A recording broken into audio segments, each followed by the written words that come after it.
Satu pekan tragedi Kanjuruhan, PSSI ngotot ingin liga segera digelar lagi. Jadwal liga andai dilanjutkan di minggu ini, serta beberapa berita dari klub Liga 1 di tengah kompetisi yang ditunda. Semuanya akan kami rangkum di Rio Sport.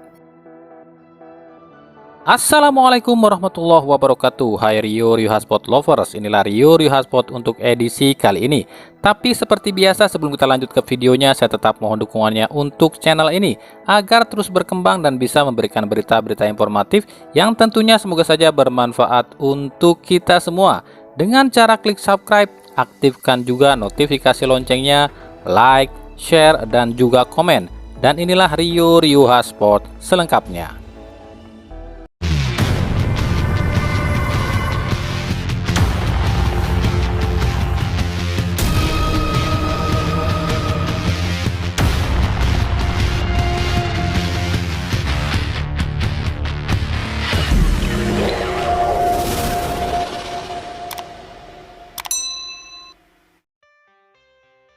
Kurang lebih 1 minggu sudah Liga Indonesia dihentikan akibat tragedi Kanjuruhan. Hingga saat ini belum ada kejelasan kapan liga akan digulirkan kembali. Pemerintah belum mau memberikan izin digelarnya kembali liga. Selain investigasi kasus Kanjuruhan yang belum tuntas, pemerintah pun masih tunggu kedatangan FIFA yang kabarnya FIFA sendirinya akan mengatur format kompetisi dan prosedur kompetisi lainnya. FIFA sendiri kabarnya baru akan tiba di Indonesia pada 18 Oktober mendatang. Ini artinya bulan Oktober ini liga belum tentu akan digulirkan kembali. Jika pemerintah masih tunggu kedatangan FIFA dan berkoordinasi dengan FIFA soal lanjutan kompetisi yang mencakup siapa yang akan jadi operator liga, siapa yang akan jadi pengawas liga, siapa yang akan jadi broadcast liga, dan lain-lain, yang rinciannya akan FIFA tentukan sendiri. Tapi berbeda dengan PSSI. PSSI melalui anggota Esko-nya Ahmad Riyad mengatakan meminta agar liga segera digulirkan secepatnya. Alasan Ahmad Riyad adalah demi mengejar jadwal di mana liga harus berakhir pada April 2023. Dan berikut kutipan wawancara dengan anggota Esko PSSI soal liga. Ya, harus segera dijalankan lagi. Kita dikejar deadline. Bulan April 2023 liga harus selesai. Klub pun tentu nggak mau jeda kompetisi terlalu lama, bisa nambah rugi buat klub. Ya kalau investigasi aja, tapi kan liga tetap bisa jalan, ujar Ahmad Riyad. Tapi banyak pihak yang menganggap ucapan Ahmad Riyad ini adalah sebuah pengalihan agar PSSI tak diselidiki oleh FIFA. Jika PSSI melanjutkan liga dan berjalan lancar, maka PSSI pun terbebas dari tuntutan karena dianggap mampu jalankan liga lagi. Di samping itu, keinginan PSSI ini dianggap jika PSSI tak mau rugi, karena jika liga jalan lagi, PSSI pun dapat pemasukan lagi. Gila ya, kondisi kayak gini masih aja mikirin cuan alias untung. Ya nggak semudah itu kawan. Benahi dulu semuanya, sistemnya, penyelenggaraannya, keamanannya, regulasinya, broadcastnya, dan lain-lain. Kalau semuanya udah beres dan clear atau jelas ya, barulah digelar lagi. Kalau sekarang digelar lagi, sama juga bohong. Ujung-ujungnya pasti nggak bener dan nggak beres lagi. Oke, yuk kita bahas kenapa sih PSSI ini ngotot ingin liga segera dijalankan lagi. Yang pertama adalah sanksi. Kalau nungguin FIFA datang dan lakukan investigasi dan ternyata ditemukanlah PSSI ini bersalah, bisa saja PSSI dirombak atau orang-orang yang sekarang ini dapat keuntungan banyak dari liga bisa dipecat dan hilang deh pemasukan. Yang kedua adalah cuan dari broadcast. Kalau FIFA lakukan investigasi menyeluruh dan ternyata harus ada yang dirombak termasuk broadcast, misalnya jika nanti broadcast ini terbukti bersalah karena dianggap terlalu ikut campur urusan kick-off dan dihukum nggak bisa jadi official broadcast, atau istilahnya TV yang nyiarin ini diganti, otomatis PSSI rugi dong.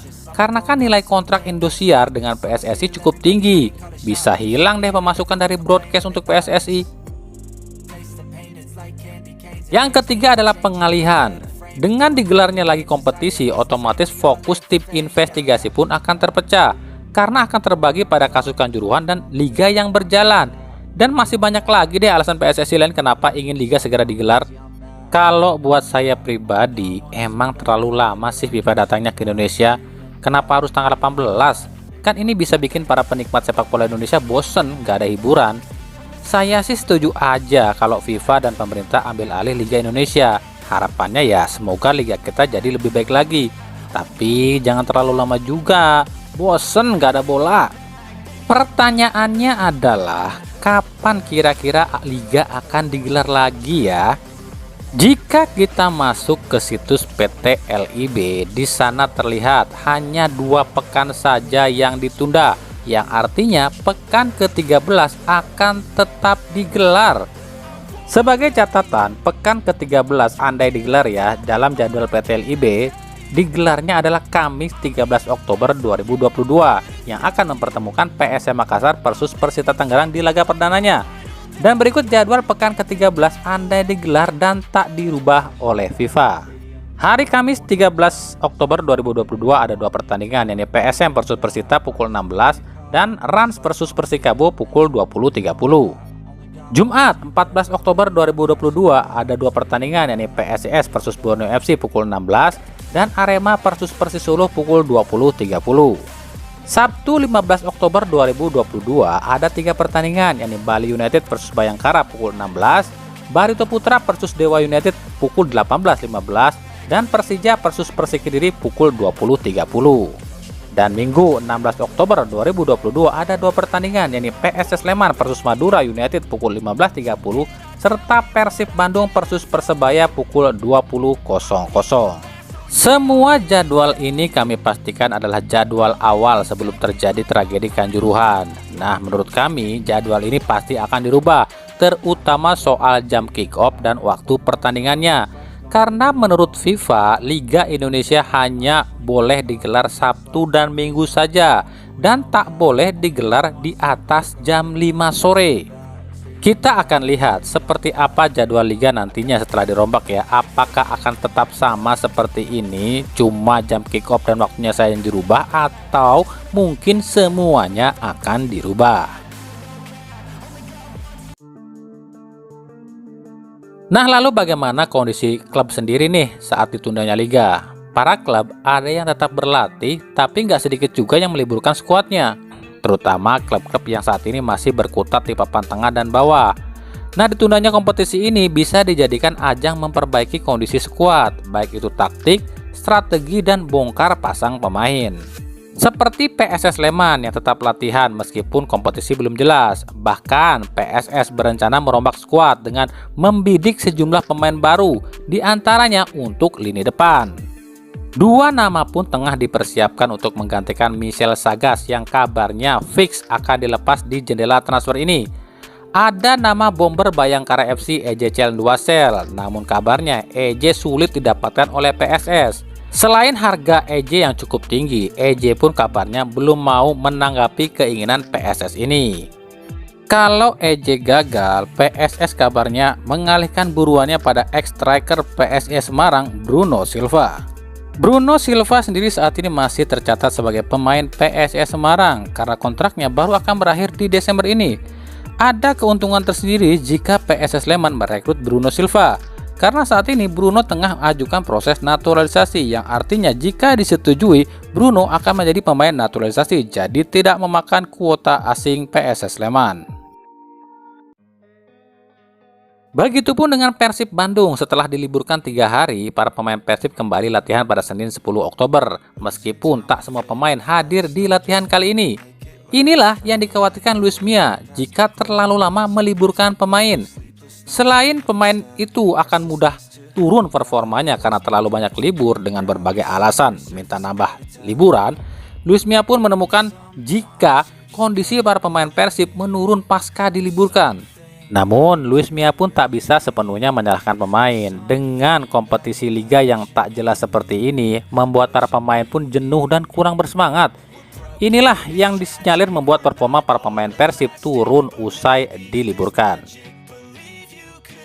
Awalnya saya berharap dengan diliburkannya para pemain, kondisi pemain akan lebih fresh karena dapat liburan, dan mereka akan kembali ke tim ini dengan tubuh yang bugar. Tapi ternyata para pemain justru kondisinya menurun, dan kami harus atur ulang lagi program latihan, ujar Luis Mia.